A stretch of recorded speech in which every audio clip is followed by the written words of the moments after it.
అందరికీ నమస్తే అండి. దినపత్రికల సర్క్యులేషన్కి సంబంధించి చాలా ఆసక్తికరమైన అంశాన్ని ఇప్పుడు మనం చెప్పుకుందాం. ఎందుకంటే మొన్న సాక్షిలో 3 రోజుల కిందట ఒక వార్త రాశారు. సాక్షి 8వ స్థానంలో ఉంది దేశంలోనే అని. 12,33,000 సర్క్యులేషన్తో దేశం మొత్తం మీద 8వ స్థానంలో సాక్షి నిలిచింది. అదేదో గొప్పతనం అన్నట్టు రాసుకున్నారు. సో సాక్షి కంటే ఈనాడు ఇంకా బెటర్ పొజిషన్లో ఉంది. వాళ్ళు 5వ స్థానంలో ఉన్నారు దేశంలోనే. ఈనాడు సర్క్యులేషన్ 14,88,919 సుమారుగా. ఇది జూన్ 2024 ఆడిట్ రిపోర్ట్స్ ప్రకారం. ABC audit bureau of circulations వాళ్ళు నివేదిక వాళ్ళు ఇచ్చిన రిపోర్ట్ ప్రకారము, లేటెస్ట్ రిపోర్ట్ ప్రకారం అంటే జూన్ నాటిది వాళ్ళు ప్రతి 6 నెలలకు ఒకసారి సర్క్యులేషన్ కౌంట్ చేస్తారనమాట, దినపత్రికల సర్క్యులేషను. సో దానిలో వాళ్ళు లేటెస్ట్గా రిలీజ్ చేసిన లెక్కల్లో చూసుకుంటే సాక్షి ఇండియాలో 8వ ప్లేస్లో ఉంది. దాని సర్క్యులేషన్ 12,32,33,000 సుమారుగా. ఈనాడు దేశంలో 5వ స్థానంలో ఉంది. దాని సర్క్యులేషన్ వాళ్ళ సర్క్యులేషన్ 14,88,000. ఆంధ్రజ్యోతి అరౌండ్ 4 lakhs ఉంది. మేబీ టాప్ 12లోనూ ఉంటారు. సరే, ఇక ఒక ఆసక్తికరమైన అంశాన్ని ఈ వీడియోలో నేను చెప్తాను. ఇది జూన్ నాటికి వచ్చిన రిపోర్టు. కానీ జూన్ తర్వాత వైసీపీ ప్రభుత్వం అధికారం కోల్పోయింది. దాంతో వాలంటీర్లకు వాళ్ళు వేస్తున్న 2,64,000 పేపర్లు పోయాయి.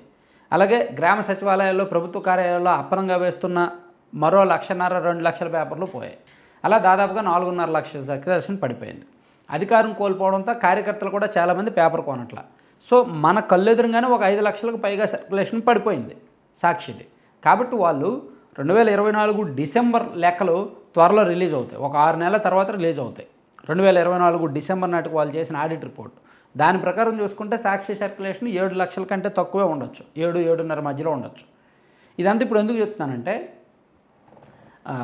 ఆంధ్రజ్యోతికి ఇప్పుడు మంచి అవకాశం, సెకండ్ ప్లేస్కి రావడానికి అవకాశం. మన తెలుగు దినపత్రికల్లో ప్రస్తుతానికి ఈనాడు నెంబర్ 1, సాక్షి నెంబర్ 2, ఆంధ్రజ్యోతి నెంబర్ 3లో ఉన్నాయి. ఆంధ్రజ్యోతి ప్రస్తుతానికి 4-4.5 లక్షల మధ్యలో సర్క్యులేషన్ ఉంది. సో వాళ్ళు ప్రయత్నిస్తే నెంబర్ 1కి వచ్చేయచ్చు. పార్టీ అధికారంలో ఉంది. అదే ఇప్పుడు ఆంధ్రజ్యోతి రాధాకృష్ణ గారి టార్గెట్ కూడా అదే. అందుకే ఆయన ఈనాడులో సర్క్యులేషన్ విభాగంలో పనిచేసిన కీలకమైన ఉద్యోగులందరినీ కూడా తీసుకున్నాడు ఆయన. ఈనాడులో ఎడిటోరియల్ ఇన్ఛార్జిగా ఉన్న, జనరల్ డెస్క్ ఇన్ఛార్జిగా ఉన్న రాహుల్ కుమార్ గారిని ఆంధ్రజ్యోతిలో ఎడిటర్గా చేశారు.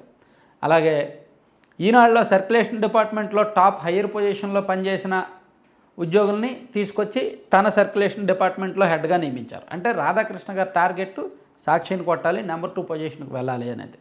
సో జూన్ నాటికి రిపోర్ట్ కాకుండా ఇప్పుడు ఉన్నవేమీ అఫీషియల్గా మనకు ఫిగర్స్ రాలేదు. కానీ ఎలక్షన్ల తర్వాత టీడీపీ గవర్నమెంట్ వచ్చిన తర్వాత సాక్షి సర్క్యులేషన్ దాదాపుగా ఒక 5 లక్షలు పడిపోగా ఈనాడు సర్క్యులేషన్ సుమారుగా ఒక 3 లక్షలు పెరిగింది. అంటే 14,88,088 నుంచి సుమారుగా వాళ్ళు 17.5 లక్షల వరకు పెరిగారు. ఆంధ్రజ్యోతి సర్క్యులేషన్ కూడా దాదాపుగా 1,00,00,000 వరకు పెరిగింది అనేది లెక్క. సో వీళ్ళు కూడా అరౌండ్ ఒక 5 lakhs వరకు ఉండొచ్చు. కాబట్టి ఆంధ్రజ్యోతికి అయితే అవకాశం ఉంది. ఇక్కడ మీకు ఒక ఆసక్తికరమైన పాయింట్లు కూడా, పాత డేటా కూడా ఒకసారి తీశాను, అది కూడా చెప్తాను. అంటే పత్రికల సర్క్యులేషన్ ఏ విధంగా ఉంది గత కొన్ని సంవత్సరాలుగా అనేది మీకు చూస్తే, మీరు పక్కన ఒకసారి టేబుల్ చూడండి. తెలుగులో ఇది 2016 నాటి లెక్క. 2016లో ఏబీసీ వాళ్ళ సర్వే లెక్క. 2016 డిసెంబర్ నాటికేమో కాదు, 2016 జూన్ నాటికి, మీకు ఎల్లో కలర్లో ఉన్నదేమో జూన్ నాటికి లెక్క, గ్రీన్ కలర్లో ఉన్నది డిసెంబర్ నాటి లెక్క పక్కన. సో అందులో ఈనాడు 2016 జూన్కేమో 18,41,000 సర్క్యులేషన్ ఉంది. 2016 డిసెంబర్ నాటికి 18,66,000 సర్క్యులేషన్ ఉండేది. అలాగే సాక్షి 11.5 లక్షల సర్క్యులేషన్ ఉండేది జూన్ 2016. అదే 2016 డిసెంబర్ నాటికి సాక్షి 11,13,000 సర్క్యులేషన్ ఉంది. అలాగే ఆంధ్రజ్యోతి చూసుకుంటే 6,15,000 జూన్ నాటికి ఉంది. 2016 జూన్ నాటికి. 2016 డిసెంబర్ నాటికి 6,57,000 సర్క్యులేషన్ ఉంది. ఆ తర్వాత మీరు ఇంకో లెక్క చూడొచ్చు ఇక్కడ. ఇది 2019 అండ్ 2022 లెక్క ఈ టేబుల్లో ఉంది. మీరు స్పష్టంగా చూస్తే కనిపిస్తుంది.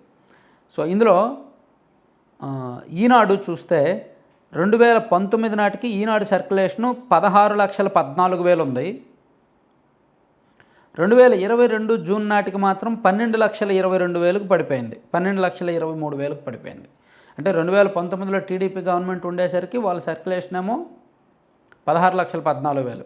సాక్షి వచ్చిన తర్వాత చాలా చోట్ల గవర్నమెంట్ ఆఫీసుల్లో అక్కడ ఇక్కడ ఈనాడుని ఆపేశారు, ఈనాడుని టార్గెట్ చేశారు, సాక్షినే వేయించుకున్నారు డబుల్స్ త్రిబుల్స్. దాంతో సాక్షి సర్క్యులేషన్ అమాంతంగా పెరిగిపోయి 12 లక్షల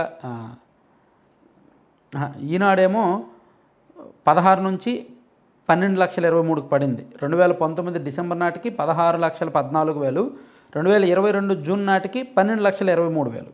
అదే సాక్షి చూసుకుంటే వీళ్ళు కూడా పడిపోయింది. వీళ్ళది 2019 డిసెంబర్ నాటికి సాక్షి సర్క్యులేషను 10,64,000, 2022 జూన్ నాటికి 9.5 లక్షలు, 9,51,000. సో అప్పుడు వాళ్ళు ఇదేంటి మనం అధికారంలో ఉండగా మన పేపర్ సర్క్యులేషన్ 2.5 లక్షలు పడిపోయింది, ఇది కరెక్ట్ కాదు, 1,50,000 పడిపోయింది. అధికారంలో ఉన్న ఈ 2.5 సంవత్సరాల్లో మనం పడిపోయింది, సర్క్యులేషన్ ఇలా పడిపోకూడదు అని చెప్పి అప్పుడు 2022 జూన్ లెక్కలు వచ్చిన తర్వాత 2022 డిసెంబర్ నుంచి ఒక జీవో తీసుకొచ్చి వాలంటీర్ల చేత న్యూస్ పేపర్, సాక్షి న్యూస్ పేపర్ కొనిపించి వీళ్ళ సర్క్యులేషన్ అలా పెంచుకున్నారనమాట. సో అదే సమయంలో ఆంధ్రజ్యోతి చూసుకుంటే 2019 డిసెంబర్ నాటికి ఆంధ్రజ్యోతి సర్క్యులేషను 6,64,000 ఉంటే 2022 జూన్ నాటికి ఆంధ్రజ్యోతి సర్క్యులేషను 3,75,000. అంటే బాగా దెబ్బపడింది ఆంధ్రజ్యోతికి, 3,75,000కు పడిపోయింది. సో అట్లా మారింది. ఇది 2022 లెక్క. సో 2024 లెక్కల ప్రకారం అయితే సాక్షి 12,33,000 చిల్లర ఉంది, ఈనాడు 14,88,000, ఆంధ్రజ్యోతి 4,12,000 అంత చిల్లర ఉందన్నమాట. ఇది ఇంకా మారుతాయి. ఎప్పుడు మళ్ళీ మనకు నెక్స్ట్ రిపోర్టు ఈ ఆడిట్, ఇప్పుడు ప్రస్తుతానికి ఆడిట్ జరుగుతోంది. ఈ 2024 జూలై టు డిసెంబర్ నాటి ఆడిట్ ఇప్పుడు జరుగుతోంది. ఈ నెల వచ్చే నెల ఆడిట్ ఆ బృందం రాష్ట్ర వ్యాప్తంగా వస్తుంటారు. సో అందుకని ఇప్పుడు మీకు ఫ్రీగా పేపర్లు వేసినా ఆశ్చర్యపోక్కర్లా. మీకు ఈ నెల వచ్చే నెల ఫ్రీగా పేపర్లు వేస్తారు. మీరు వద్దన్నా సరే మీ ఇంటికి పేపర్ వాళ్ళు వస్తారు, మీరు బిల్లు కట్టక్కర్లేదులేండి అంటారు. ఎందుకంటే వాళ్ళకి సర్క్యులేషన్ ఆడిట్ జరుగుతుంది కాబట్టి, సర్క్యులేషన్ ఎక్కువ చూపించుకోవాలి కాబట్టి, వాళ్ళ ప్రింటింగ్ ఎక్కువ చేసినట్టు చూపించుకోవాలి కాబట్టి అలా చెప్తుంటారు అనమాట. సో నెక్స్ట్ ఈ ఆడిట్ పూర్తయిన తర్వాత ఈ రిపోర్ట్స్ 2025 ఏప్రిల్ లేదా మే నాటికి వచ్చే అవకాశం ఉంది. అప్పుడు వచ్చే రిపోర్ట్స్ ప్రకారం చూసుకుంటే మాత్రం మనకి ఆంధ్రజ్యోతి, సాక్షి దగ్గరగా ఉంటాయి. ఒకవేళ ఆంధ్రజ్యోతి టాప్ 2కి వెళ్ళిపోయినా ఆశ్చర్యపోక్కర్లా, సాక్షి కంటే ఎక్కువ ఆంధ్రజ్యోతికి సర్క్యులేషన్ ఉన్నా ఆశ్చర్యపోక్కర్లా. ఈనాడు కూడా ఇంకోస్త పెరిగే అవకాశమే ఉంటుంది, వాళ్ళ అధికారంలోకి వచ్చారు కాబట్టి. Thank you.